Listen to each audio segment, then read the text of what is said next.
Welcome, readers, writers, and followers of Beneath the Rain Shadow Season 2. In this show, we will dissect and explore the early writing and editing process through prompt-inspired stories and monthly live story critiques with our 4 hosts. Back from last season, we have co-authors of Rain Shadows Volume 1, Tamara, Kaye, Sellman, and me, Clay Vermola. And new to the team, we have 2 very exciting additions in Gordon B. White and M. Lee. We hope you'll join us each month for some deeper insight into the creative process and all the fun we're sure to have along the way. Thanks for tuning in, and we hope you enjoy the show.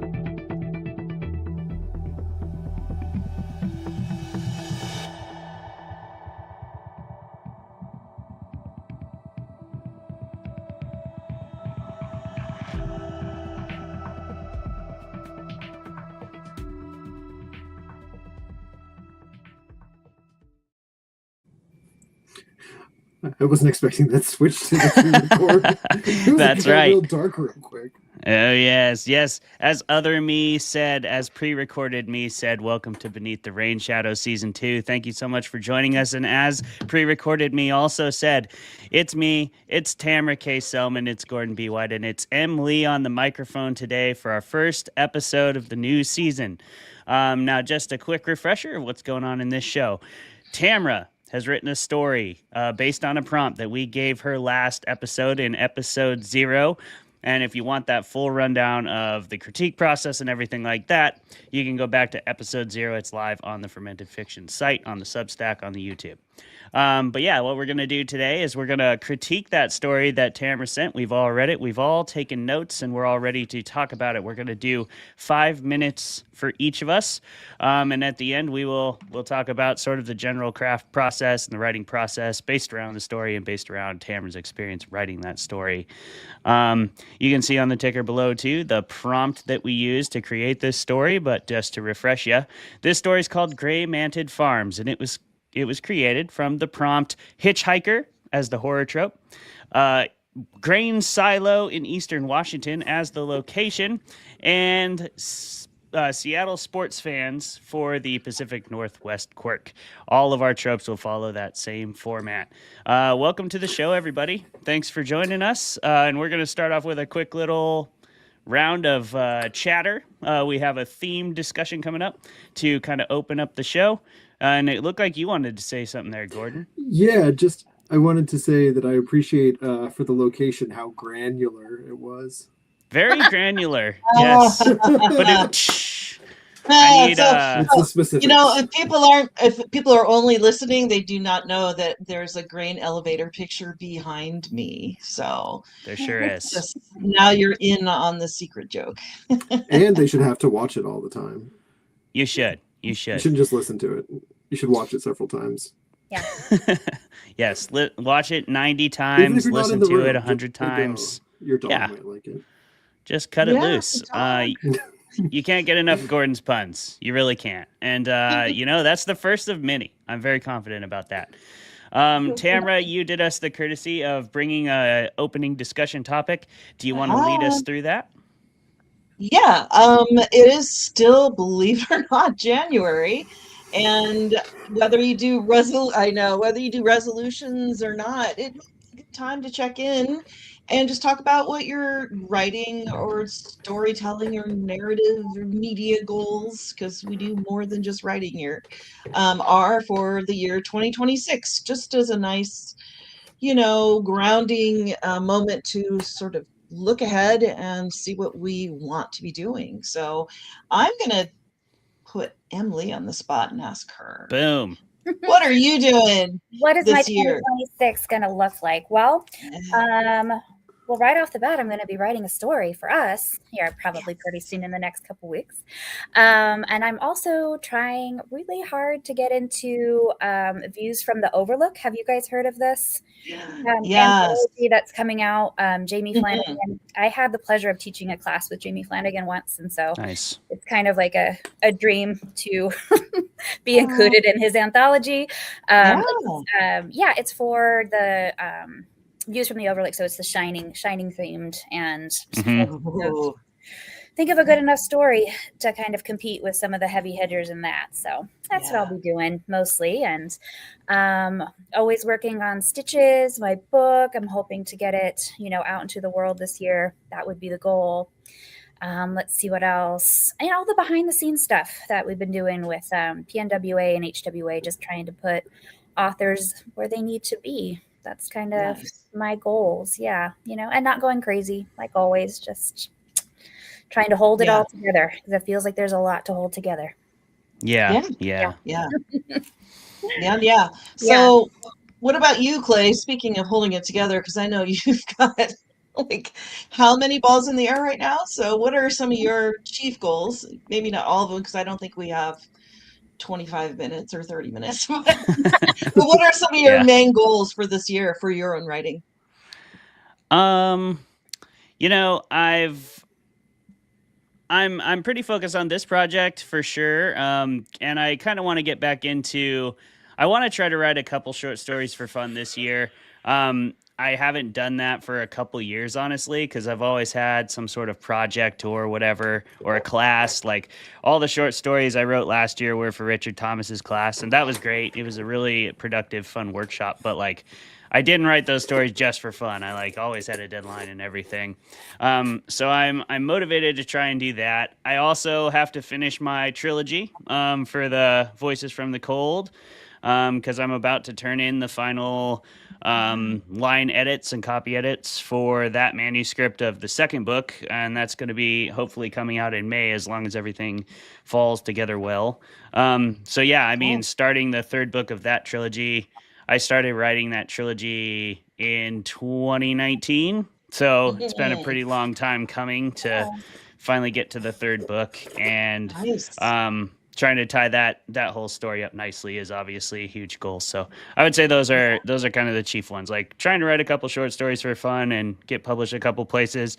I just got rejected from Pseudopod after being in consideration in the second round and everything. Got a personal rejection, so that's kind of nice. Got lots of feedback that was helpful from Kat Day.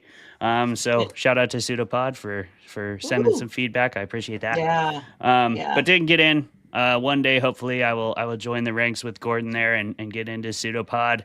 But this is the furthest I've gotten in that particular arena. So getting in there or somewhere equivalent with a short story would be pretty sweet. Yeah. Oh, yeah.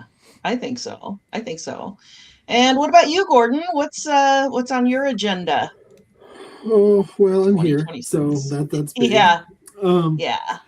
I think just writing more, honestly. The last couple of years, I've had a tendency to be really in my head.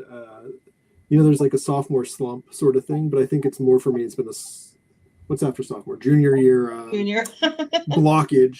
Just the inability, I think, to write for myself without thinking like, oh, what would the next step like in terms of career-wise or in terms of that kind of thing be?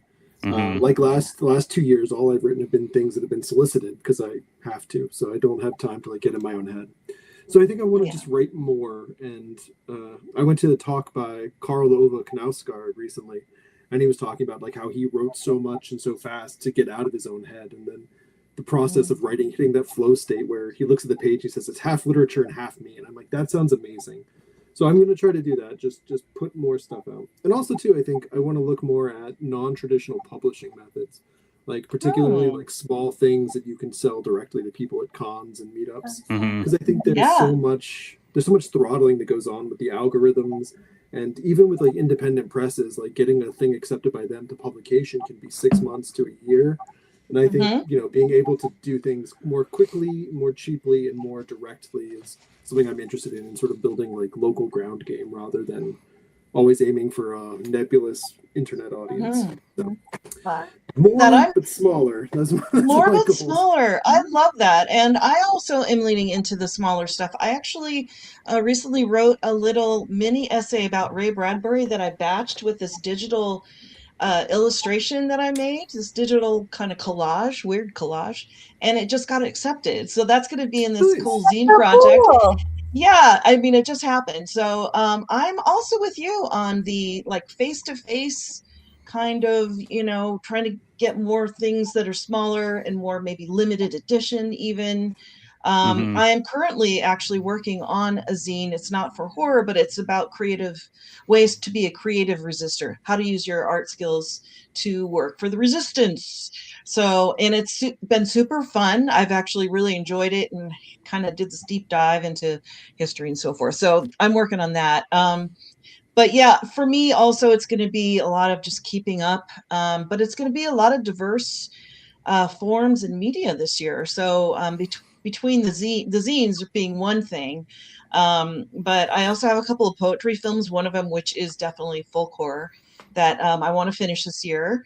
I am trying to pull together a chapbook of flash fiction that's all pretty dark and maybe some surreal. I have a novelette that I'd like to maybe make into a limited edition zine that I can just hand sell only and not even put it on for sale anywhere. Just it's physical media, right? That's kind of what I'm leaning into. I want to write more speculative poetry and maybe do some 10-minute plays. I'm going to be taking Eric Keevan's play workshop this weekend, which is through Gamut. So I'm looking forward to that. I'll put the link to that in the show notes. And I still and really want to get back to my novel in progress, Eminent Domain, which is this sort of dark, speculative, cli-fi narrative. But I'm also going to be doing script writing and filmmaking this fall with the filmmaker certification program at the UW. And then also Clay and I will be doing a couple of things together. We're going to be doing the Crypticon 3 anthology coming up this spring also. And then, what was the other thing? So then we have a new column Clay and I are doing for the Dread Writer Society. So a lot of it is just, again, it's going to be juggling. I have a lot of work that needs to be revised and sent out. So I'm not looking to write a lot more new stuff as much as I'm trying to, ferry my work out into the world and find homes for it. So it's crazy. Yeah. And between you and Clay, it's like 10,000 balls in the air. I know, it's crazy. But I mean, I wouldn't have it any other way. I just love making stuff, obviously, no matter what medium. And it's a great, I don't want to call it a distraction because it's an occupation. It's something that I feel like I'm meant to do. And so I feel more than ever that it's important to be making things and being creative and using my rights to expression and all of that. So I'm, 2 feet in, diving in. So, and I dove right in with the first story of the season for this second season of Beneath the Rain Shadows. And you guys gave me some really, really good prompts. And I had a lot of fun writing this. And I hope you like it. So I guess with that, I want to send it back to Clay and see about maybe we'll go get this ball rolling on the critique. Ooh. Absolutely. And a big part of this show, just as a sort of side note out of all that we just talked about, big part of this show, our main mission for it, I think, is to help writers get through the early writing and editing process and to continue to create. That's what we really believe in. That's the beautiful thing about art. Like, keep creating it. It's important no matter how much other bullshit is going on in the world. Creating art is among the most important things you could do. We truly believe that here at the show. So keep doing it, no matter what, no matter how hard it gets. And if it sounds like being a full-time artist is really difficult and you have to do 1,000 things all the time, that's kind of true. So if you do want to do it full time, you might have to be a little bit like me and Tamara, and that's kind of crazy. Otherwise, you can be like Gordon and work a day job and get really, really, really good at writing and get published a bajillion times. Or you can be like Emily and volunteer everywhere and become a huge part of the community and meet people and get your way up in the industry that way. There's a million ways to do it. Find your lane. Stick to it. Keep making art. It's important. And on that note, let's talk about making art. Let's talk about what it takes to write a story in like a week and have all your friends tear it to pieces right in front of you live on YouTube. We're going to do that right now. Emily, I'll go ahead and do the first critique. Okay. So I'll have you get me a 5-minute timer ready. And just as a refresher, you can go back to episode 0 which is the first episode posted of BTRS season 1 or season 2, sorry, to get a full scope of what we're doing here. But the nuts and bolts of it is we're each going to have 5 minutes. We've all read Tamara's story, and we're going to talk about our main talking points, our main pros, our main cons, and then questions and comments and whatever else we have about the story. Tamara's going to listen the whole time, and then at the end, she has an opportunity to ask any clarifying questions or talk about anything that maybe didn't get across from her end of things as a writer. And then she's going to talk about her experience writing the story. And I hope it's all valuable to you. So yeah, with that, I'm going to get... You want me to give you a 30-second warning? Or just say time when it's done. Just say time. You can just yell at me. Okay. Because I'm going to be reading off my sheet here. So yeah. I guess I'll put myself in solo view. Or actually, here's what we'll do. Gordon and Emily, go ahead and turn off your cameras and mics, because that'll kick you off the screen. That way we can see Tamara too, as she's hearing everything. I'm freaking out. No, I won't be freaking out. Do what you got to do. I have no idea how to turn off my camera. Oh, there it is. Oh, I got it. Yeah. You got this. Well done. Okay. And go ahead and let me know when my timer has started. You could just say it verbally and I'll start. Go ahead. All right. Okay. So when I'm doing a critique, I always break it into 3 categories, kind of based on the Milford method, but it's what works, areas for consideration, and questions, ideas, and additional thoughts. And I always like to start with what works. So what worked for me? This story has really creepy, unsettling atmosphere and ominous overtones well woven throughout. Lots of good descriptive energy. Lots of good descriptive imagery, as always. If you've never read a Tamara Kaye Sellman story, people out there, then you don't know this, but she is an excellent writer in terms of describing the world, describing the characters succinctly and sufficiently. So you've done good in that, as usual. You are also always really good with symbolism and color scheme and things like that. Your sort of filmmaker brain comes out on the prose page there as well. So that was noticeable with the red as a seduction method throughout. You've got the insects, you've got the Seahawks, which was a great use of the prompt. I felt like this story was an awesome way to kick it off with the prompts, because I definitely think we need to integrate the prompts a little more in this edition of the book. So you've started us off the right way with that. I love the use of the Seahawks. That was really fun. I really liked the relationship between Brody and his dad. That felt real. It felt like strong motivation to keep him in a visibly sketchy situation, despite his clear second thoughts. Like, it was an uncomfortable situation, and anyone who's reading this story is going to be like, this guy, how does this guy not understand that this is a bad situation?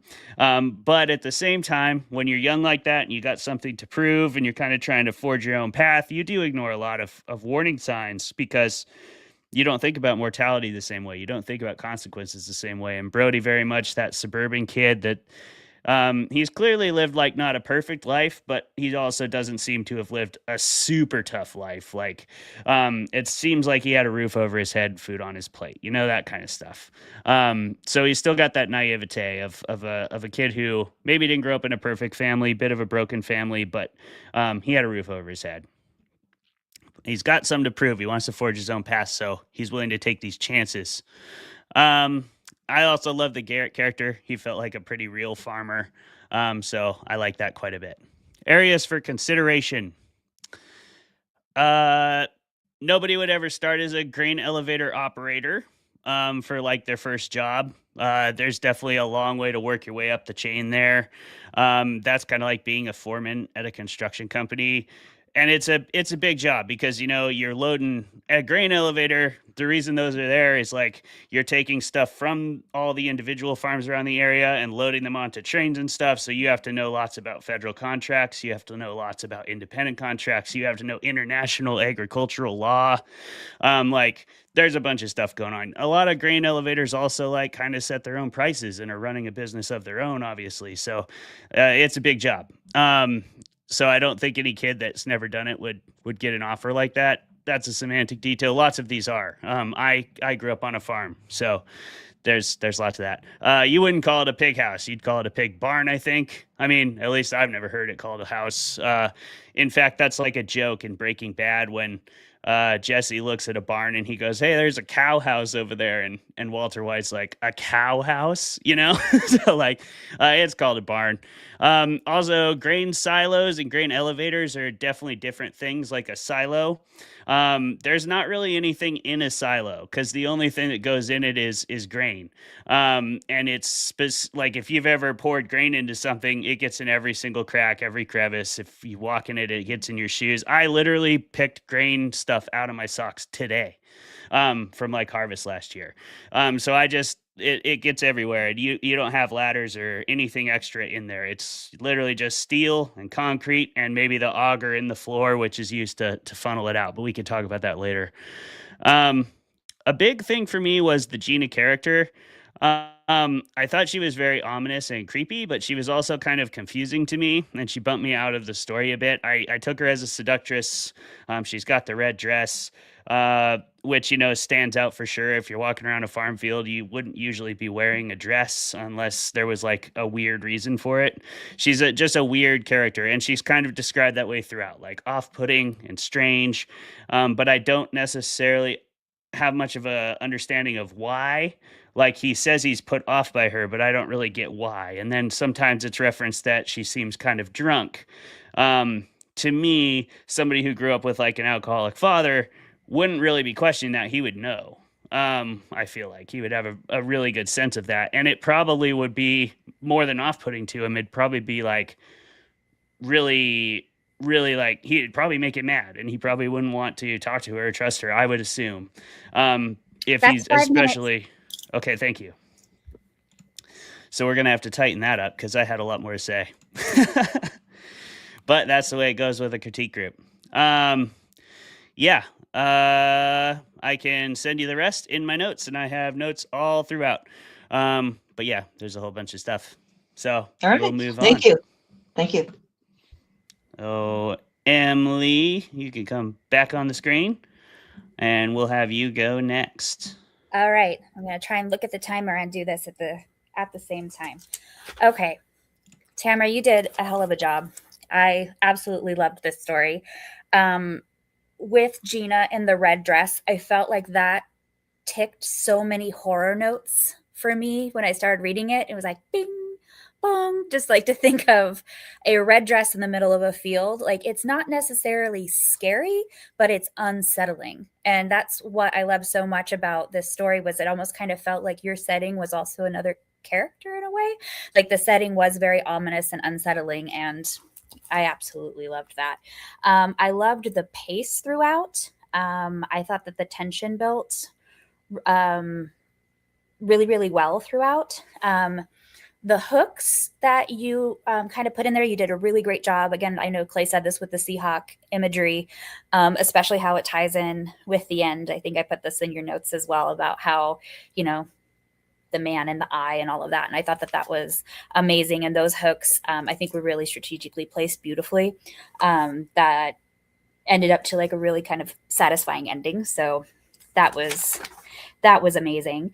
I'm trying to see here. I wish I had more to say because like more helpful comments because this was actually really, really good. I would say that some of the improvements, I think just some of like the scene breaks, there was like a lot of them, and I know that will come out in the wash during editing, but I think it had such a great pace. I don't think we needed the scene breaks throughout. Also, I kind of wanted a little bit more of Brody's motivation at the beginning of the story when he was like, why would he go through all this trouble to be walking 10 miles like in the heat? I think you gave like a little hint in there. I was like, this is on you, Dad. But I kind of just wanted a little bit more of like, why are we sticking with Brody? What did his dad do?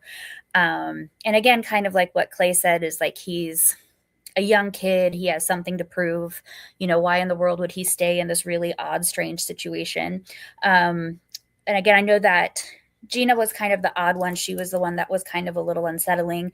I really did like Garrett's character, but just as like a suggestion, I'm curious, what would happen if you weirded him up a little bit, because he seemed to be like, kind of the normal one, the one that was going to be kind of reliable, but obviously he's diabolical as well. So I think maybe a few hints in there about, Garrett might up that tension a bit. That again is just a suggestion.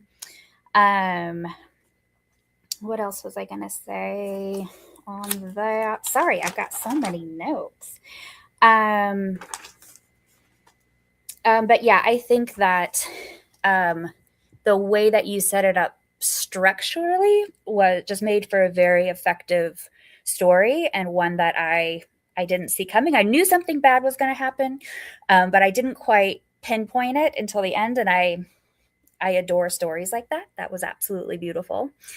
Yeah, and so I think just a little bit more of Brody's motivation in the beginning, kind of like that. You did a great, and like the whole sense of like, this is definitely too good to be true. And like Clay, I really did enjoy the interaction between the dad and Brody, and that's kind of where we really see the heart of Brody's motivation. I don't know if maybe that our bits and pieces of it can be brought in just a little bit sooner, so we have a little bit more investment into Brody's journey and motivation and why we want to keep following him. And yeah, that is just about my time.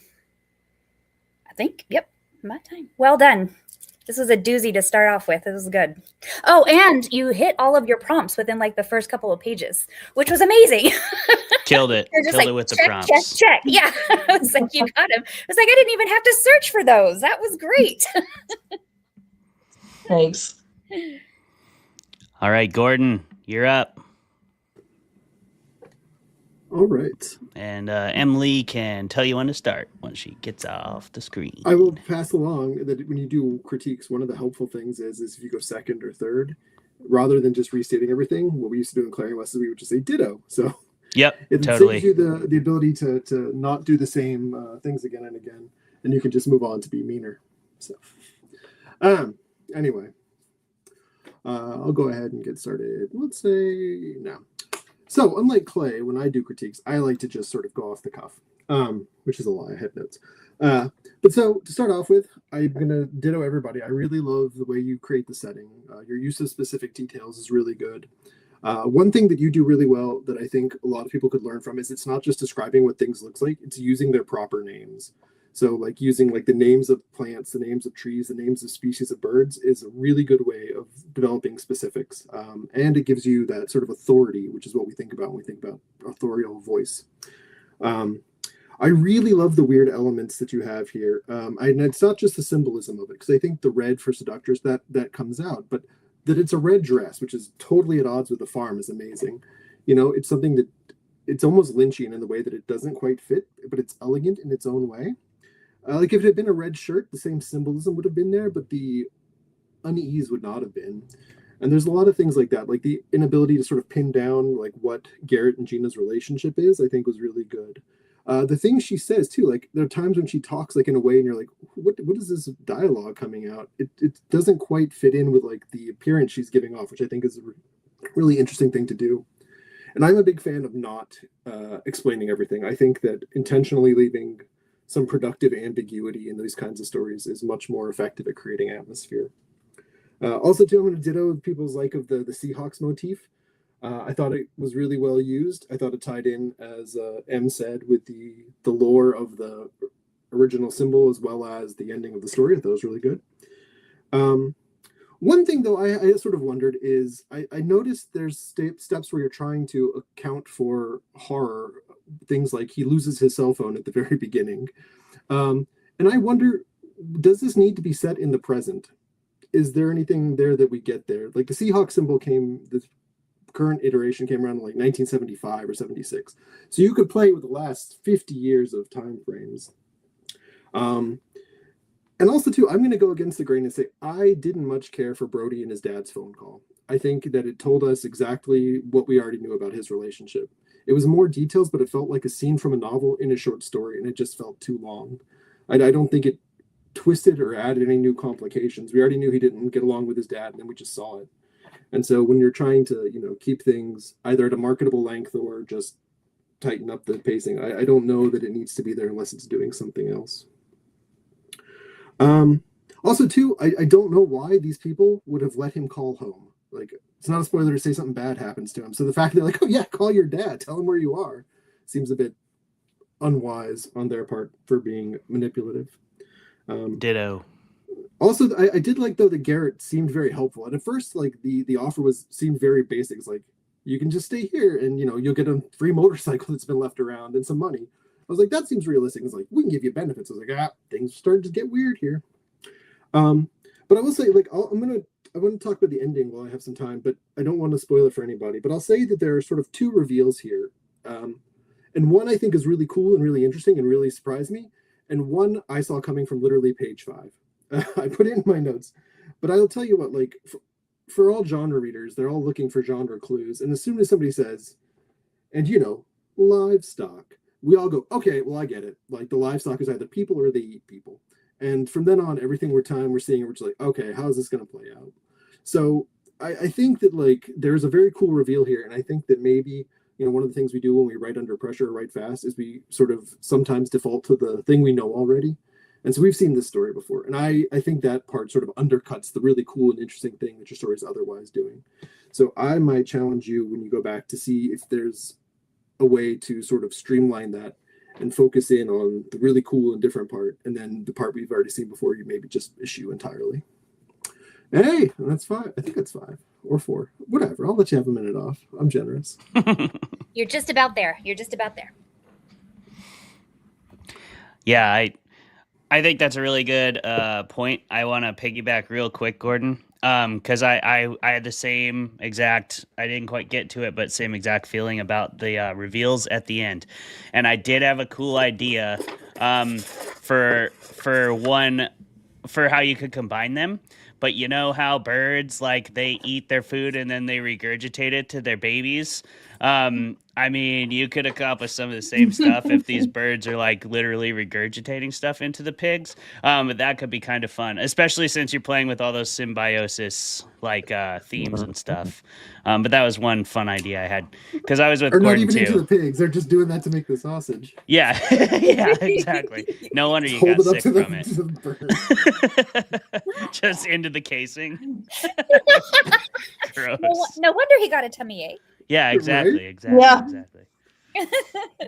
Spoiler alerts, our MC in this story will get a tummy ache at one Get a point. pretty bad tummy ache, yeah.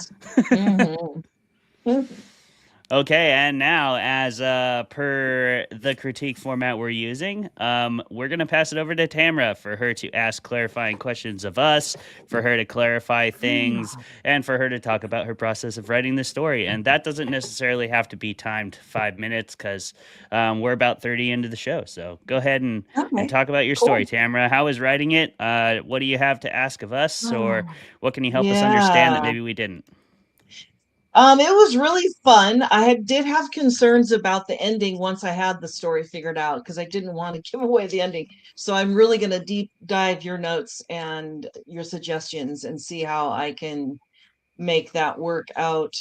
I do feel like it's one of those stories where I think I don't mind a story if you kind of guess the ending, because you still want to read to figure out how they get there, because it's not necessarily obvious, but I don't want it to be so obvious and too much of a cliche either. Like, Gordon is kind of pointing out that, we already knew by page 5. So, and I think I can even almost point out exactly the words that it gave highlights that away. It in the text. Yeah. So, so anyway, I appreciate the feedback. First of all, thank you so much for giving it such a close reading. And I really appreciate it, especially the feedback on the different relationships and the characters. And specifically Gina, because I was not sure about her. So I think that was good feedback. And actually, Garrett, I liked everything that you guys said. I think there's some ways to really give them, even all of them, more dimension. Thank you, Clay, first of all, for the the real world explanation. I did look up grain elevators and silos, and I thought I had it figured out, but I did not look up the job itself, so I have to figure out some other task. But that's fine. I can do that. And the pig barn versus pig house, that's cool. I did not know there was an auger in the floor, and that is amazing. Because if you have an auger, you can have fun with that. Thank God. Okay, so those things are nasty too. I know I know a couple people who are missing limbs and stuff for that reason. Oh yeah. So I mean, I have that highlighted in my notes. Like auger, what? Okay, so and okay, so Gina, I'm glad that you liked the red dress thing. I went back and forth. That was actually a little thing that came to me in a dream. This image of this woman in a cornfield in a red dress, like one of those Spanish dancers. And I was like, oh, that's so weird. I think that's Gina. That's going to have to be Gina. So let's see. I'm glad that the pacing, the tension seemed to be good, because I often really like to lean into the setting and the atmosphere to the, at the cost of actual storytelling. So that was good. I'm really glad you liked the Seahawks thing. So there's a little story behind that. You really can't take on a lot of NFL anything without license and permission. So instead of just talking about the team and NFL, I kind of defaulted to the image of and where it came from, which is not, owned by the Seahawks or whatever. It's based on an old, I won't spoil it, but based on indigenous imagery. And so I go into that. And that was really satisfying. That was a really cool research. I also did lots of research on ospreys to make sure this could actually even happen out there. Mm-hmm. And I found myself up in northeastern Washington, which I've been up there, and it was really fun to go back up there. My dad was a really psychotic about fishing, and we would go all over the state. And so I spent some time up there as a kid, and it is beautiful. And all those farms, nestled at the foothills of these big mountains and stuff, are just beautiful. Let's see.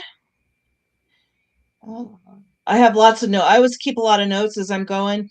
So, okay. So the thing about Gina is that I don't want to spoil the story, but you guys kind of hinted at it. But Gina is displaying symptoms from something that happens to you when you participate in what they do there. So I don't know if I need to get more into that, or if I should just, she doesn't have to, but it would be, it certainly does make her weird. So I'll think about that. I learned a lot about, So if you know what I'm talking about, there. What is it Kuru? I was gonna say, I think that would be an interesting thing to explore. Yeah, I kind of, it is Kuru. And I was inspired because I read Natural Beauty, I think it was. And that was also something that happened to some characters, and that was just really, whoa, that's just bizarre. So, okay. That's cool. Yeah, so we'll see what I can do with that. I'm glad that the ending was satisfying to you, Emily. Although I do think Gordon is right that there are two endings, and that I need to just give it a little bit more of a twist and maybe not give away so much. But because I also am someone who doesn't want to give too much away, but I always get dinged by some for not giving enough. And so I'm like, so it's that fine balance, right? That's it. So the scene breaks comment, I appreciate that, Emily. Because I don't necessarily need to do that, but that was really more for my own, just organizational, I get it. Yeah. Definitely. And that was Gordon, your comment about the Brody dad phone call is really well made, because it doesn't give anything new. So if I'm gonna do it, then I need to bring in something new that actually makes things harder for somebody, Brody probably, makes him have to make a bigger decision maybe, or I can cut it way back because the story is a little long. And then just kind of hint at those things. So I definitely can work with that. And I'm glad, Gordon, that you liked the uncertainty about the relationship between Garrett and Gina. I do like to just put in things that make people like kind of shift in their seat and they don't know why. I like that for myself, you know what I mean? So that was really useful. And excellent point that they probably wouldn't let him call home if they were doing what they were going to do, because that's like, traceable and whatever. So you can still just find a phone though if you want to keep that in. He could just look around and find one in like he could. Yeah, in the that's greenhouse. true. Yeah. Or The it could be a pig memory. Pig condo. Yeah. Or it could be a memory, like something that an argument, like he's reliving a memory that him and his dad had before. Maybe. It could be. Yeah. When was the last time I had my phone? He remembers calling him at the diner, and I left it there. So I think I'm looking at all the sessions: 4, 5, 6, 7, 8, 9. I wrote this in 9 sessions. 2, 4, 6, 7.5, 9, 10. I think it took me about 12 hours all told to put this together.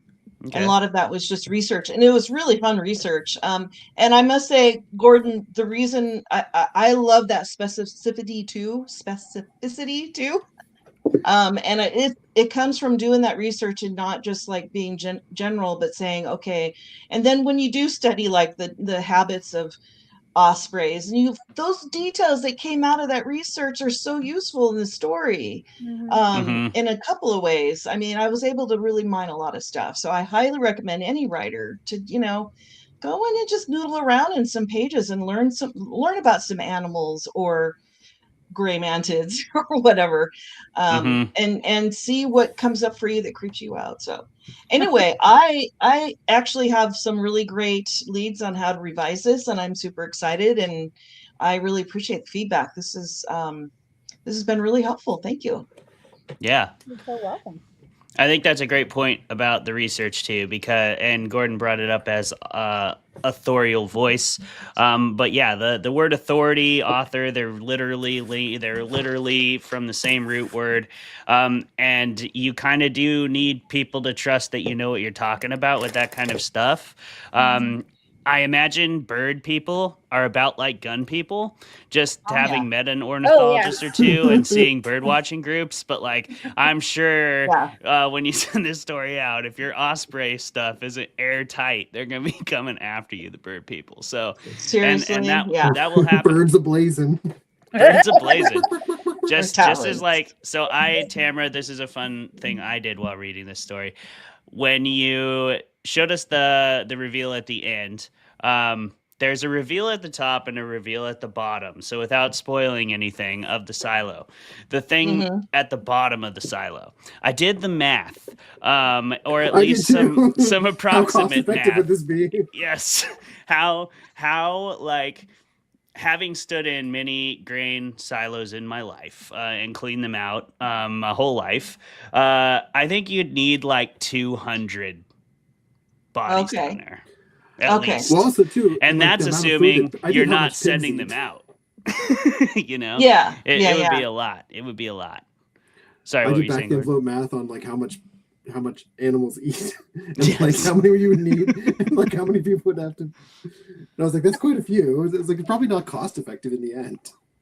Yeah, it seems a lot less sustainable than just grass. But hey, I like where your head's at. I like the reveal, so I don't want to see it go anywhere. But I do think that like, I think it could be a really good commentary on like the working class, perhaps the migrant working plight in farms that sort of exploit mass groups of people for cheap labor under the guise of doing something sustainably.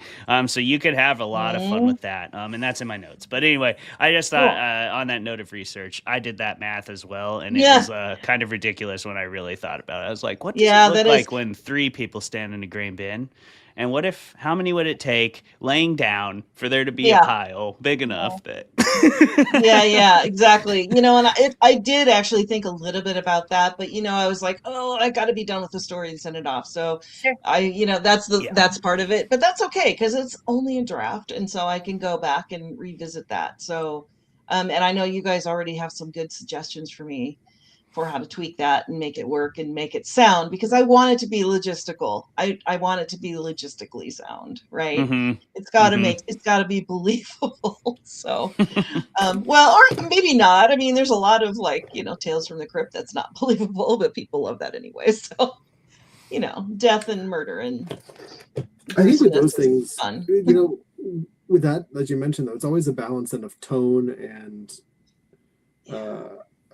I think for the willing suspension of disbelief, there's like a quality of prose that I think lends itself to that kind of like cartoonish stuff. Like sort of, Yeah.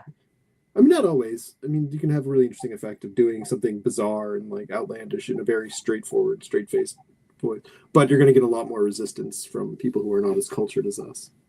Indeed, those people don't know art. those Philistines. Art, capital A. No, No, I feel that's true. I feel like artists are like, well, yeah, it's believable, but is it interesting? Right. Yeah. Yeah. Yeah, for real. Mm-hmm. Right. Yeah. We were just talking about that the last night on my other show about how like as long as the tone and the setting match, you have like a level of realism there that people are willing to accept. Because we were talking about like Terminator was the debate topic, but like the difference between T1 and T2 is pretty stark in terms of like believability. And so like, but we still sort of felt as a collective, like, I don't know. It still works though, because the tone matches the setting, matches the story, matches the intentions of that story. And so it doesn't really matter at the end of the day, as long as all of that stuff is synced up. And for a first draft, I think this is synced up in that regard really well. So hats off to you. Oh, good. Yeah. Oh, good. Thank you. Thank you. I really appreciate it. And now I have a better idea of what farms look like. I looked at a lot of farm pictures and I did look inside. I tried to find pictures inside grain elevators and stuff. And just, I need to do a little bit more work in there just to level that out and make it more accurate. But it's really cool. And I mean, if you've ever driven in Eastern Washington, you pass by all of these and they're just a beautiful thing. I think Eastern Washington does not get the credit it deserves for being such a beautiful place. It's so beautiful. Maybe it's not green in the same way that the mountains are, but it's green and colorful in its own way, and it has all the beautiful textures. And then you have those long swaths of land that are rolling. And anyway, so I wanted to do Eastern Washington a little proud, because they deserve it. That's beautiful out there. So definitely. Well, like when I was coming up with the location prompt, my husband is from there. And I was going to say like a farmhouse in Eastern Washington. And he's like, you need to make it a grain elevator, because I used to sweep those out and those are scary. So I was like, okay. Yeah. Yeah. And how many people who are not farmers have driven by there wondering what's in there? I mean, they can maybe guess, but I mean, a lot of people don't even know what's in there, really. Yeah. So that's true. Yeah. I was actually laughing pretty hard when you said grain elevators don't smell bad. Because that is definitely just not true. They smell terrible. I don't know if the grain rots in there, animals die in there. They're really actually quite disgusting. But just another fun tip. It's in the notes. All the farming knowledge that you did not ask for is in the notes. Well, see, that's why we keep you around, Clay. Yeah, exactly. We all have a purpose keep us here. Honest. And we'll all eventually be Soylent Green for the earth at the very least. Okay, so now we're going to get to the next part of the show, which is we are going to give our next author her prompt. And spoiler alert, that's Emily. She's down there in the right-hand corner. You can also see it on the ticker. But Emily is going to be our next author up. She is on the hot seat. So at the end of next month, she's going to have a story, and we're going to do this same thing once again to her story. So hope you're ready. Emily, ready. Does everybody have their one part of the 3-part prompt? What? Yes. What? Gordon? No, I got it. What is this guy? I got to get that drum badooch thing for you, because it's just going to be nonstop. Why don't you go first? All right. My part is the Pacific Northwest quirk. And so what I would like to see is salmon. Salmon. You could have it being alive. You could have it being dead. You could have it being eaten by a bear, eaten by a person. You can smoke it. You can sushi it. You can watch it swim through the water. You All can right. do whatever you like with it. Spawning and rotting. Salmon, that's good. That's a great choice. Salmon's a huge part of the culture out here, has been forever. So love to see it. I'm excited to see what you do with it, Emily. Yeah. Tamara, what do you got for your piece of the prompt? Oh, wow. Okay. I like that prompt, Gordon. Good call. I am going to give you a large, it's probably a big, it's not super specific. So you have some latitude with how you want to go with it. But the trope is anything that falls under the nuclear umbrella. So it could be nuclear contamination, it could be nuclear waste, it could be annihilation, it could be nuclear, like a bomb shelter, it could be radiation, it could be mutants. So anything, because nuclear is just terrifying all on its own. No, it is. I recently just watched Chernobyl, so. Oh God, that's probably the best horror series in the world. It seriously is. Yeah, and it's real. Most terrifying thing I watched. Yeah, I could watch one episode a day. Yeah, I was also very stoned at the time, but that probably didn't help. But I would either be too scared or I'd fall asleep. One of the two. Absolutely. Umbrella, got it. Okay. Yeah. The nuclear umbrella. I love that. And that could pair really nicely with mine. So I have the location. That one Tamara gave was our horror trope. And the final piece is the location. This is always going to be in Washington State somewhere. Story for you guys, since we have a little extra time. I one time got stuck in Wenatchee Pass, this Highway 2 Stevens Pass area on an Amtrak for 4 entire days. I was coming home in the middle of winter, and the pass was completely avalanched closed, at least the part that the train tracks go through. So we tried to get through it.